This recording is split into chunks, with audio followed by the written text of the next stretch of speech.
Buenos días, mi nombre es Luis Enrique Becerra Ramírez, tu asesor jurídico en materia civil.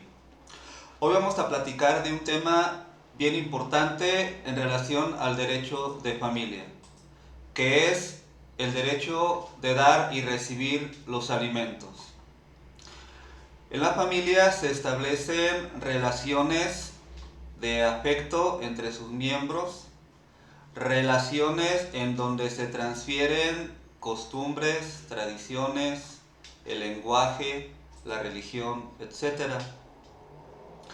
Los miembros que integran esta familia o la familia, pues son los padres, los hijos y obviamente existen relaciones conyugales, relaciones de concubinato también se pueden dar, las relaciones del parentesco hasta del cuarto grado, que pueden ser los hermanos entre sí, o las personas ascendientes, abuelos, bisabuelos, o descendientes, nietos, bisnietos y demás. Todos estos sujetos en determinado momento pues son sujetos de alimentos, ya que el Código Civil parte de los siguientes principios. El derecho de dar y recibir alimentos es un derecho recíproco.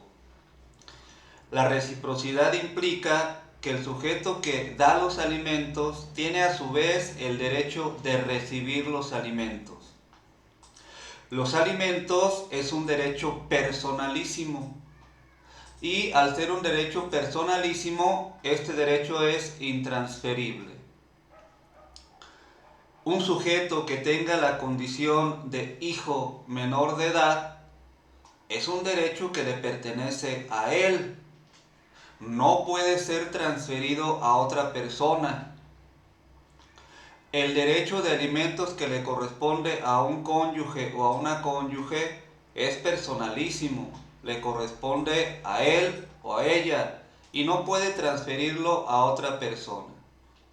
Hay que tomar en cuenta estos principios relacionados con los alimentos. El Código Civil establece en relación al derecho y a la obligación de dar alimentos esa relación de reciprocidad. Por ejemplo, los cónyuges están obligados a darse alimentos. Los concubinos están obligados a darse alimentos. Los padres están obligados a dar alimentos a sus hijos desde la concepción. Los hijos están obligados a darse alimentos en relación a los padres. Incluso los ascendientes o descendientes en su momento están obligados a dar alimentos también. Y la legislación civil incluye hasta los parientes dentro del cuarto grado, que podemos incluir a los hermanos. Todos estos sujetos son sujetos de la obligación alimenticia. Y si hablamos del principio de reciprocidad, pues aquí lo estamos mencionando.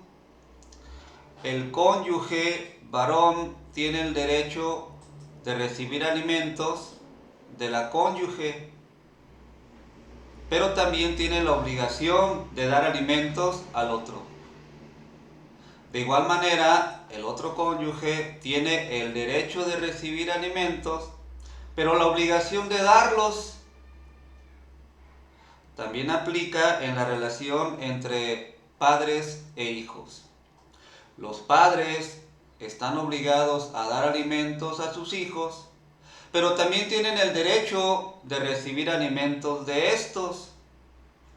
Los hijos tienen el derecho de recibir alimentos de sus padres, pero también tienen la obligación de dar alimentos a sus padres. Ahí hablamos de la reciprocidad. Ahora bien, ¿qué son los alimentos? La legislación civil del Estado establece que los alimentos comprenden la comida, el vestido, la alimentación, la asistencia en caso de enfermedad, los gastos necesarios para cubrir las necesidades educativas de los hijos. Incluso aun cuando tengan la mayor edad, siempre que acrediten que están inscritos en una escuela o universidad, también tendrán el derecho de recibir los alimentos. Todo esto comprende los alimentos.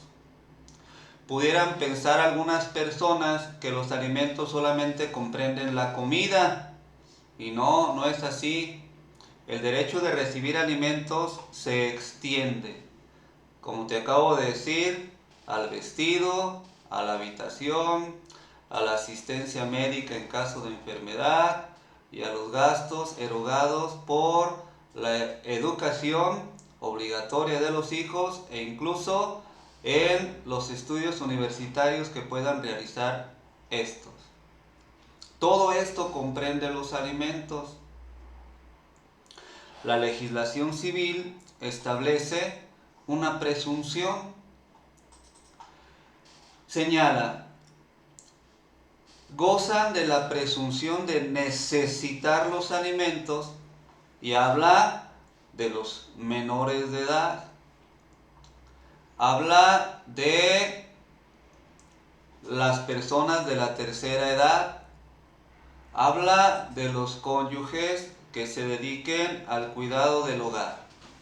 Y también se refiere a las personas que tengan alguna discapacidad. Todas estas personas gozan de esa presunción de necesitar los alimentos. Y también los alimentos deben de darse de acuerdo a las posibilidades de quien debe darlo y a las necesidades de que tiene el derecho de recibirlos. Esta es una cuestión importante. Los deudores alimenticios deben dar los alimentos en proporción a sus posibilidades.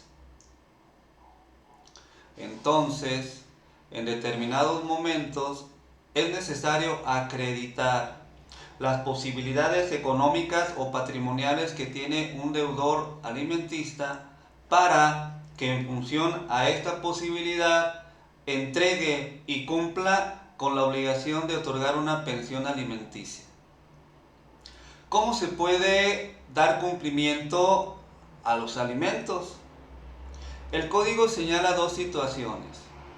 Les acabo de mencionar una, que se entregue de manera periódica una pensión alimenticia al acreedor, o bien que el deudor alimentista incorpore a la familia al acreedor alimenticio. Ahora bien, también se debe de acreditar las necesidades que tenga el acreedor alimentista de recibir los alimentos. Ya dijimos qué personas gozan de esa necesidad, pero en ocasiones, sí, en algunas demandas sobre pensión alimenticia, el acreedor alimentista reclama unas cantidades que pudiéramos decir excesivas, que están en función a las necesidades por encima de una cantidad que precisamente cubra las necesidades ordinarias de los acreedores alimentistas, y que obviamente no están en función de las posibilidades que puede dar el deudor alimentista de acuerdo a su patrimonio o de acuerdo a los ingresos que perciba. Hay ocasiones en donde sí es posible acreditar la posibilidad económica de los deudores alimentistas porque tienen un trabajo remunerado con un patrón y el patrón obviamente tiene la obligación de aportar al tribunal la información respecto a los ingresos que percibe el deudor alimentista. Pero en ocasiones no es posible o es difícil acreditar cuáles son los ingresos que recibe ese deudor alimentista. Aquí entonces, ¿qué cantidad se va a fijar? ¿Sí? ¿Por qué? Porque no hay manera de comprobar los ingresos del deudor alimentista. Entonces se toma una base, bien sea el salario mínimo, bien sea las unidades de medida y actualización, o bien sea en un periodo de un año, cuál ha sido la capacidad o cuál ha sido las condiciones de vida que se le han proporcionado a los acreedores alimentistas.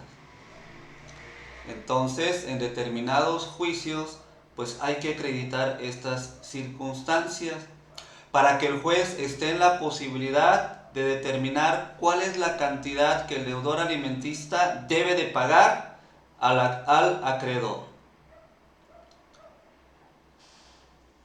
Se presentan algunos problemas respecto a los alimentos, ya que pues en la familia, por regla general, el varón, el padre, no otorga esa pensión alimentista a la esposa, cónyuge o a los hijos. Y pues los ingresos que percibe o las posibilidades económicas que tiene los destina para otros aspectos, no para cubrir esa pensión alimentista. ¿Qué pueden hacer aquí los acreedores? ¿Quién tiene el derecho de reclamar la acción relativa a los alimentos? Obviamente el propio acreedor. Si se trata de un menor de edad, pues la persona que lo tenga bajo su patria potestad. Incluso lo puede solicitar en determinados momentos el Ministerio Público. Y hay que ejercer las acciones ante los tribunales. Hay que reclamar y hacer valer los derechos ante los tribunales. Incluso, si un deudor alimentista no cumple con la obligación que le corresponde, la legislación civil establece que se puede hacer una inscripción en el registro público de la propiedad y establecer que este sujeto es un deudor alimentista. Y obviamente inscribir este carácter en el registro público correspondiente. También la falta de dar alimentos a los hijos puede producir como consecuencia la pérdida de la patria potestad. Por lo tanto, si tú estás en alguna de estas situaciones en donde existe conflicto respecto al ejercicio de los derechos alimentarios o alimenticios, pues hazlo valer ante los tribunales, los concubinos, los cónyuges, los hijos, los abuelos, los nietos, los hermanos que se encuentren en estas condiciones, hagan precisamente valer ese derecho. ¿Por qué? Porque las personas, los seres humanos, necesitamos de los satisfactores para lograr un desarrollo integral. Si hablamos de un menor de edad, desde su concepción ya requiere de cuidados y ya requiere de determinadas necesidades para su crecimiento y desarrollo. Y obviamente una vez que nace y se desprende del seno materno, pues también requiere la alimentación, requiere del vestido, requiere de un lugar donde esté protegido, requiere de una asistencia médica, requiere de los gastos necesarios para un debido desarrollo de su persona, de su cuerpo, de su integridad. Y los padres en primer momento o en primera instancia son las personas que están obligadas al pago de esos alimentos para el bienestar de los hijos menores. Pero también los concubinos, los cónyuges, en su momento los demás ascendientes o descendientes requieren de ese pago de los alimentos para tener un desarrollo integral físico, mental, psicológico, social, etc. En síntesis, el derecho de dar y recibir alimentos es un derecho incluso humano, reconocido por la propia Constitución Política de los Estados Unidos Mexicanos. Defiende tus derechos a recibir esa pensión alimenticia a las personas que, de acuerdo a la legislación, están obligados a dar los alimentos, para que dentro de juicio incluso hagas valer esos derechos y que la otra parte cumpla en la medida que la ley establece la obligación de pagar una pensión alimenticia adecuada a las posibilidades y a las necesidades de quien debe recibirlos. Por mi parte es todo. Espero que te haya gustado este video, que hayas aprendido algo en relación a los alimentos y que los conozcas para que hagas valer esos derechos ante los tribunales en determinados casos o en determinadas situaciones. Si te gustó este video y consideras que aprendiste algo, te pido que aprietes el botón donde me indiques que sí te gustó o no te gustó y que hagas los comentarios que tú consideres correspondientes e incluso me hagas preguntas para yo poder resolvértelas. Por mi parte es todo. Que tengas buenas tardes y muchas gracias.